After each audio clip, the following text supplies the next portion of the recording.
Hello, everyone. My name is Teddy Fikre, and I'm running for Congress to represent Virginia's 8th Congressional District. So, as many of you know by now, I'm running a very unconventional campaign. I'm running as an independent, not taking a penny from corporations and special interests. I'm actually trying to be the change that a lot of politicians promise they will be, only to become part of the very same status quo that they run against. And that's because you can't beat a system by joining it. So if we truly want change in America, we have to declare our independence from these two political parties, because both of them are rooted in keeping Americans at each other's throats and preventing any true progress. Because as the country's polarized, then we cannot have the consensus needed to actually move forward. In fact, we take steps backwards, and that's what we're seeing at this exact moment. I've been in America close to 40 years. I never witnessed a moment in America's history, at least as I've been here. I'm pretty sure there has been in the past, where the country's so polarized, where political discourse and just discussions as a whole is almost impossible unless you're talking to someone that agrees almost 100% the way that you think and the way that you view the world, and that's not good. A long time ago, in 2008 specifically, there was a well, actually, this speech he gave was in 2004. A politician came around saying that there's no red state and blue state, and this politician is Barack Obama. He promised to move America forward into a new day of civility, and not seeing each other as enemies. Unfortunately, what transpired is the exact opposite. And this is not necessarily to blame one politician or the other. This is the byproduct of the system that we have. When politics is rooted in tribalism, which is what these two political parties are. They're tribes. They get us to see this world through the prism of identity and ideology instead of our common humanity. And as we keep moving forward in this throughout, in terms of what we have now, seeing the world through these two political parties and through ideologies, we get further and further apart from each other and further away from solutions. And here's what I know to be true. And I found this out the hard way. As I have been discussing openly, I make no secret to this. I went through 2 years of homelessness back in 2015. When it comes to poverty, it does not discriminate based on how we look and how we think. Poverty comes for all. And unfortunately, that's where more and more Americans are headed towards these days. With the continuing skyrocketing of cost of living, inflation going through the roof, you get a sticker shock these days when you go shopping for food. Even though both political parties pay lip service to being outraged by this, the truth of it is they're the ones that are fueling this. Because the root cause of a lot of inflation that we're seeing these days is the lack of competition and the consolidation of marketplaces in the hands of a very few. And without competition, these multinational corporations, these mega conglomerates, are able to just jack up the prices, and the rest of us suffer.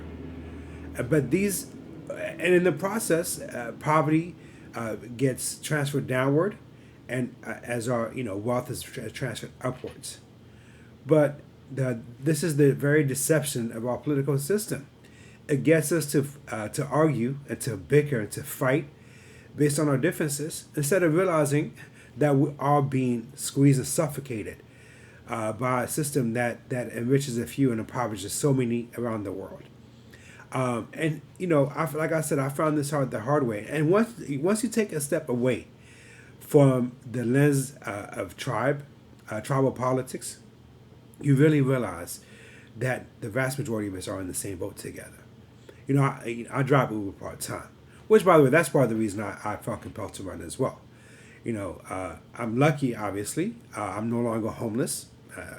I was able to escape that, that abyss of poverty, gainfully employed, and I was able to leverage my experiences, my education, to get a good paying job again. But yet, Given the fact that I have an undergrad degree from George Mason, an MBA from Johns Hopkins, all kinds of credentials, and I have a good paying job now, I'm still forced to drive Uber part time to make ends meet. This is the new reality for most Americans. One job is simply not enough. It doesn't have to be this way. There's no reason why students are going to school after 4 years coming out 6 figures in debt and working at Starbucks. There's no reason why people that are about to retire are all of a sudden thinking, looking at the out years and wondering whether or not they're going to be able to make ends meet, and are forced to work longer and work even multiple jobs because Social Security is just not enough. Again, almost all of us are in this boat. 70% of Americans are living paycheck to paycheck. The net savings of Americans is zero. Almost all of us, and it doesn't matter whether you're middle class, even upper middle class, of course working class, we're 1 or 2 missed paychecks away from utter poverty. And this is not, by the way, theory. This is exactly what happened to me in 2015. But yet, again, our political discourse gets us to bash other people who are just like us, who happen to be struggling to make ends meet, who are living paycheck to paycheck, and makes us blame them for something that they are not responsible for. Driving Uber in this way has been something of a virtue for me, or a stroke of good luck.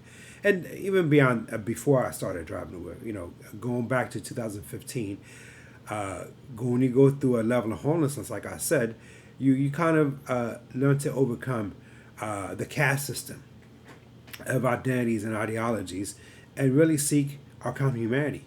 People that are vastly different than you become your kind of your ally, because when it comes to struggling, the luxury to fight over our differences is not there as much. And so what I found out along the way over the past 7 years of incremental understanding is that, again, most of us are in the same boat. We're walking a journey. We all aspire for a better future for our children. We all are for the most part, are struggling to make ends meet. Or if we're not struggling to make ends meet, still are living and have a sense of financial anxieties about the future. This is the new normal for, again, the vast majority of Americans. 70% plus are living paycheck to paycheck. So yesterday I picked up a lady. We were talking about these things, and she was bemoaning the state of the political discourse. She could not be any different than me in terms of her political outlook, her racial or complexion, I guess. But yet we have the one thing that we're able to kind of understand is how much this toxic tribal politics is getting in the way of true progress. And I've talked to plenty of people, people that are that range from the most avid Bernie Sanders supporters to the most avid Trump supporters, and all in between. And almost all of them, we all have a core things that we want.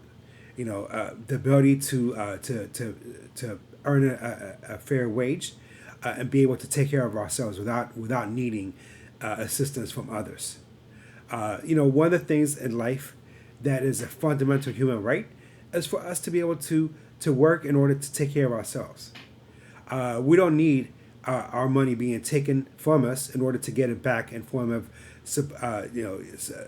assistance from DC. We could take care of ourselves, and so the job of the government in DC is to remove roadblocks, not to move them up. It's not to take our fishing rod and then give us back fish and call that some type of altruism. It's not. The job of government should be to empower people, not to disempower us.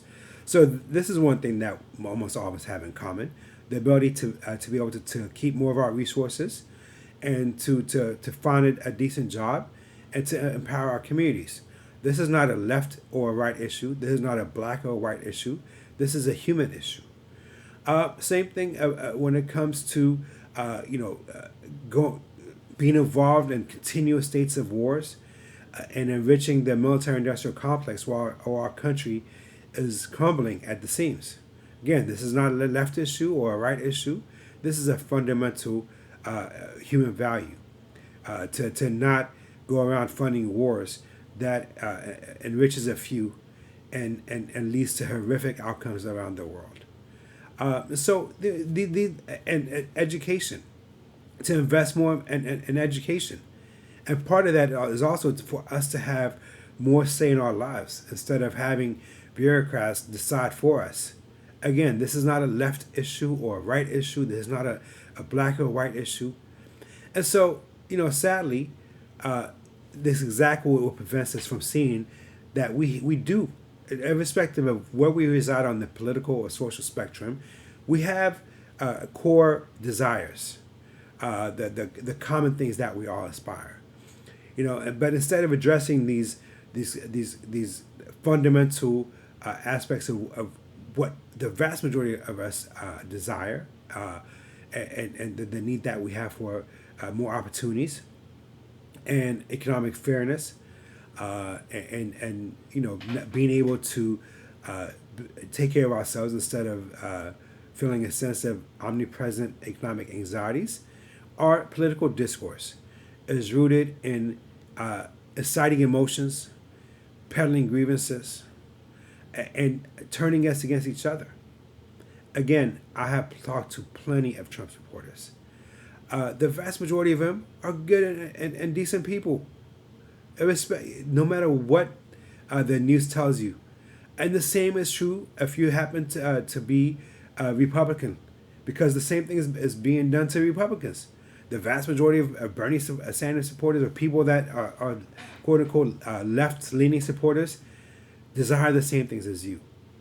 This soft apartheid of our political system, it's a lie. It's a lie. People that are not sitting at the policy table are not your enemies. We have to get beyond the political divides, because if we don't, we cannot make any progress. In fact, we're going to keep regressing. And that's why I decided to run as an independent. Got tired of looking at this world through the lens of our differences. And I realized how deceptive this whole thing is. The truth of it is, there was that same politician I alluded to at the beginning once said that a child in the inner cities, his or her fate is tied into the fate of a child in the Appalachians, right? And across the social spectrum, and that's true. You cannot deny that. The plight of a child, a black child in Atlanta, is tied in inextricably to the plight of a white child in the Appalachians, and beyond that. I'm originally from Ethiopia, and to the tears and suffering of a child in Addis Ababa and beyond. So again, for us to make any type of progress, we have to get over the caste system, this continued balkanization of America. And we cannot do that if we keep going towards these two political parties.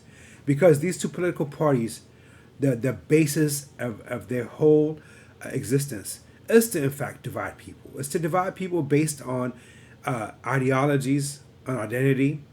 If you actually take a step back and you watch Fox News, they're using the same model that MSNBC is using. It's a business model. It's a corporate model where you identify your base, which, by the way, is very insulting for someone to call you a base. A base is something that you build your foundation, or you build your riches on. So they're telling us, when they call us a base of anyone, they're telling us that they're building their fortunes on our backs. But the business model is you identify your base, then you identify the other side, the side you're going to demonize, and then you pit people against each other. And it's the same way like a televangelist goes to the inner cities and preys on the poorest, or they go to the Appalachians and they prey on the poorest, and they paint this the sense of you need me. I will be your guardian angel to protect you from the wolves. It's a lie. The wolves are not people who are struggling just like you. The truth of it is, racism, sexism, all any form of hatred will only keep it growing when people feel more and more hopeless. People become very tribal when they have a sense of hopelessness for the future, when they feel like they cannot take care of themselves or their kids. So if we want to address racism, if we want to address sexism and all these social divides, we do so by empowering people, not demonizing them. And so that's why, again, I'm running for Congress as an independent.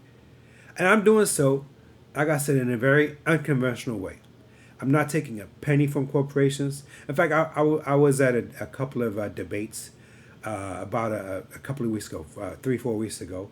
And at one point, I raised the point that I've only raised about $450 or so, I think it was, at last count, of campaign contributions. And there was a moment of laughter. And I said, I don't say that, where some people could laugh at it.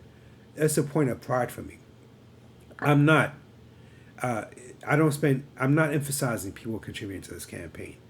This campaign, if it takes off, it will be because people have had enough of the gimmicks, of the slick advertising, of the canned talking points, of politicians going in front of teleprompters and reading words that were written for them, of this manufactured reality TV that is our political, discourse, our political system. So I'm giving you something radically different, fundamentally different. Change will not come by voting for the same results. It's become very tragic in a way.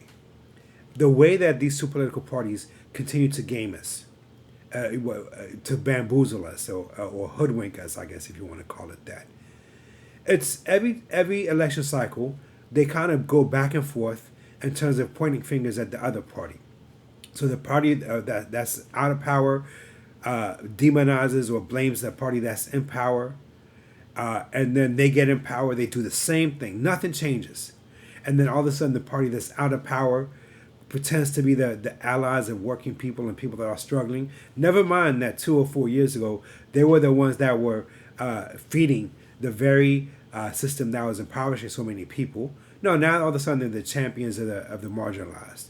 And then the party that's in power all of a sudden is defensive. And then it's a continuous churn. But nothing changes. I've seen it firsthand. Like I said, the politician that I wholly supported in 2008 ended up doing the very same things that he ran against. And this is the same thing that almost all of you watching this have at one point or the other felt. You believe in a politician only to be felt let down. I don't necessarily blame the politicians. Because there's no politician that's greater than the system or the institution that he or she is serving. And up to a point, they're essentially powerless. In a lot of ways, politicians that we keep voting for are window dressing. They're mannequins. The true power resides in their leadership, whether it's Pelosi, McConnell, Chuck Schumer, McCarthy, and even they are mannequins of the people that are funding them. When Nancy Pelosi makes $169 million during her tenure in Congress, that money came with a purse string. And the same is true for every politician. When politicians are raising tens of millions of dollars, it should not be seen as some type of a qualifier. It should be a disqualifier because that money comes with a string. And that string is exactly what's turning them into puppets of the very few that have everything and the rest of us who have little and are fighting over crumbs. So if we want change, we must declare our independence. So I decided to run for office under this premise. And I will do so without spending a fortune on advertising. I haven't spent any money on advertisements at all. If this is going to take off, it will take off because people just like you decided, hey, this is what we need. Now, at this exact moment, this is the change that we've been looking for. And I don't say this as a form of ego, because I'm running for office because I'm one of you. I truly am. Working two jobs, I know what it feels. A politician once said, I feel your pain. I don't have to feel your pain. I live your reality. So Congress was supposed to be comprised of people just like working people, everyday Americans representing everyday Americans. I humbly submit to you, what Congress has become now is anything but. It's a country club of millionaires who are working for billionaires, and that does not represent us. So, if you find this message to be something that is needed in our governance, find out more by going to the website www.fikre, that's F as in Frank, IKRE, number 4, VA.com. You could also, and you find out a lot more about the campaign there. And if you go across all the social media outlets, the platforms, it's Fikre, number 4, VA. And, do your part. I'm not necessarily asking for contributions. The contributions I'm looking for is for you to take ownership of this campaign and spread the word. I believe that people power, when people are united, is greater than the fortunes that are being, infested, that are infesting our political system. The billions of dollars that are being spent across our country on every election cycle to basically coerce politicians to do the will of the few and to neglect our voices and our interest. So it's time for us to do something different. So if you find this campaign message or this message to be refreshing, spread the word. Get invested, not necessarily with money. If you want to contribute, you can. But for me, a more powerful way is to amplify this message. To go to the website, take the link, and just spread it. I've seen how, I one of the things I've studied when I was doing my MBA is about the power behind the network effect. That's how Facebook grew. One tells the second tells two others. It becomes exponential growth. So we have about less than a month between now and election day. So I'm asking you to take ownership of this campaign and spread the word. When you go, if you post it on social media, send the link to the campaign and tell people in your own words why they should check out this campaign. And even if you don't live in Alexandria, Arlington, South Fairfax, or East Falls Church, what's considered the 8th Congressional District, if you live in California or Alaska or Texas, spread the word nonetheless, because your voice is your vote. Person in California can reach someone in this district. Let's rally together and show the power of a united people. I've had enough of being divided. It's time for us to come together in order for, in fact, the slogan of this campaign, one of it is my love for Virginia, because my last name Fikre means my love in Amharic and Ethiopia. But the other part is, it's the official slogan. It's Heal America Together. We've had enough of division. It's time for us to come together and heal America from the historical pains and then the suffering of the people in the present, so we can have a future of opportunity for our children. Thank you for listening, and I hope you have a blessed day.